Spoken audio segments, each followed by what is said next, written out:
Let's read the stories of Holy Week together.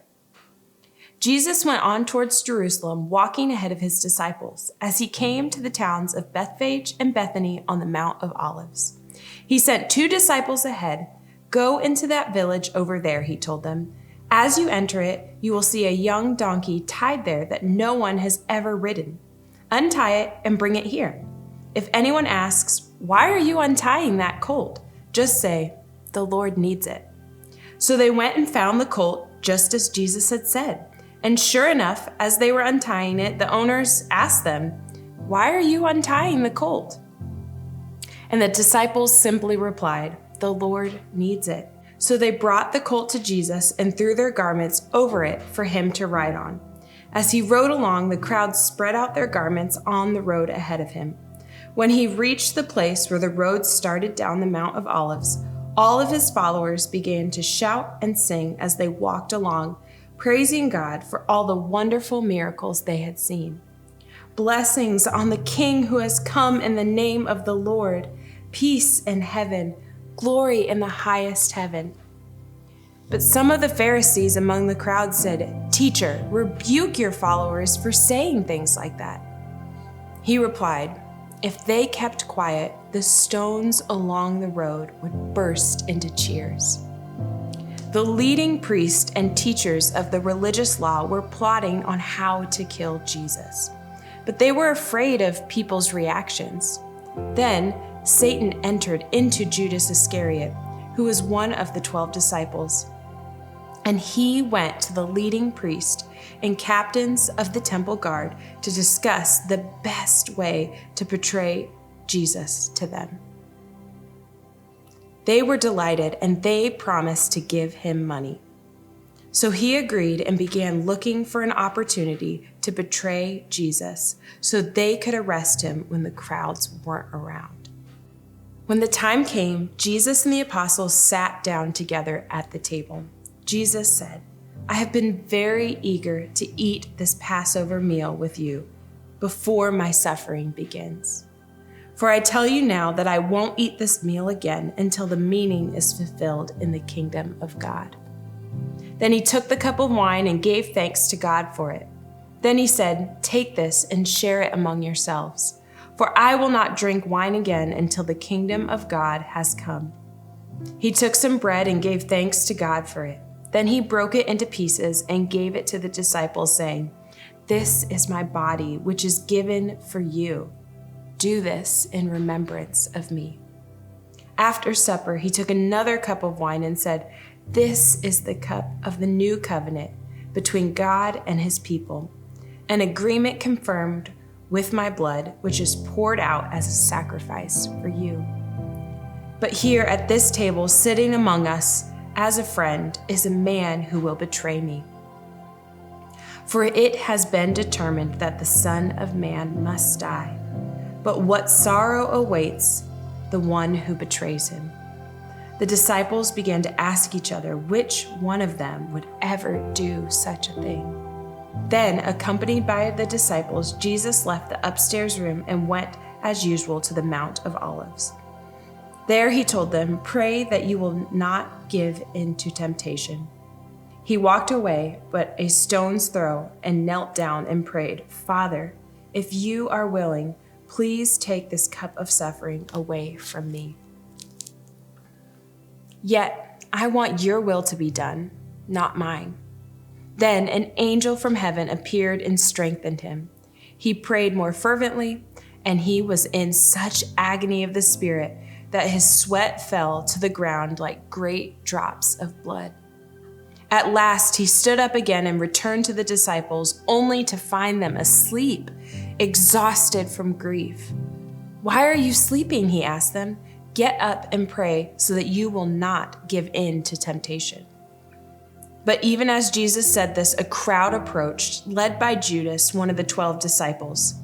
Judas walked over to Jesus to greet him with a kiss.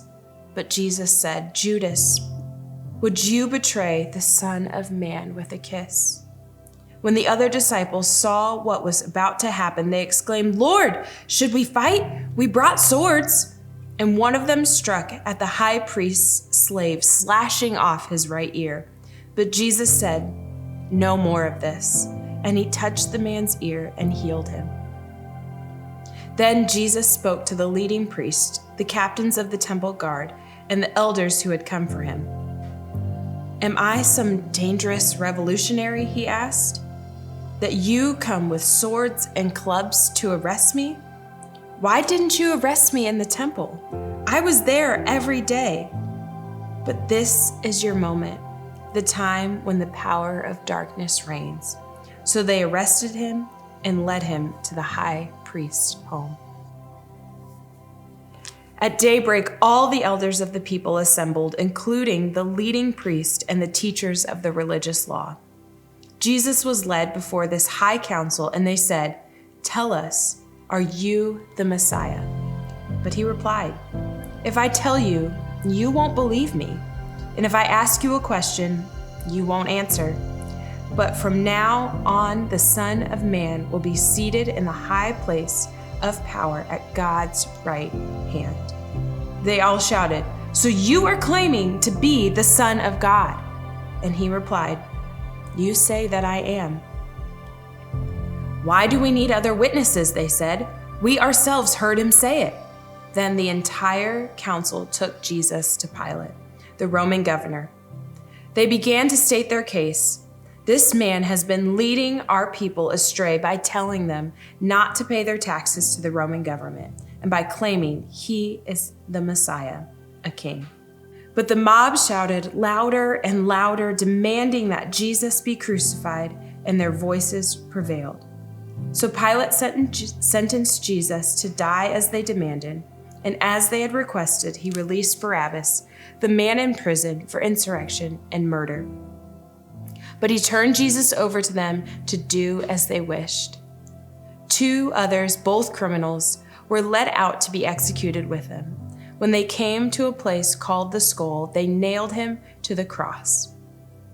And the criminals were also crucified, one on his right and one on his left.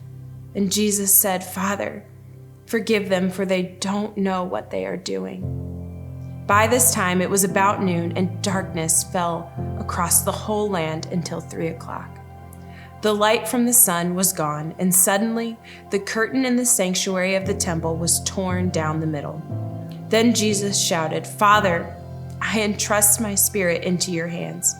And with those words, he breathed his last. Early on Sunday morning, as the new day was dawning, Mary Magdalene and the other Mary went out to visit the tomb. Suddenly, there was a great earthquake, for an angel of the Lord came down from heaven, rolled aside the stone, and sat on it. His face shone like the lightning, and his clothing was white as snow. The guards shook with fear when they saw him, and they fell into a dead faint. Then the angel spoke to the woman. "Don't be afraid," he said. "I know you're looking for Jesus who was crucified, and he isn't here. He is risen from the dead, just as he said would happen. Come, see where his body was lying, and now go quickly and tell his disciples that he is risen from the dead, and he is going ahead of you to Galilee. You will see him there. Remember what I have told you." The women ran quickly from the tomb. They were very frightened, but also filled with great joy, and they rushed to give the disciples the angel's message. And as they went, Jesus met them and greeted them. And they ran to him, grasped his feet, and worshiped him. And then Jesus said to them, "Don't be afraid. Go tell my brothers to leave for Galilee, and they will see me there."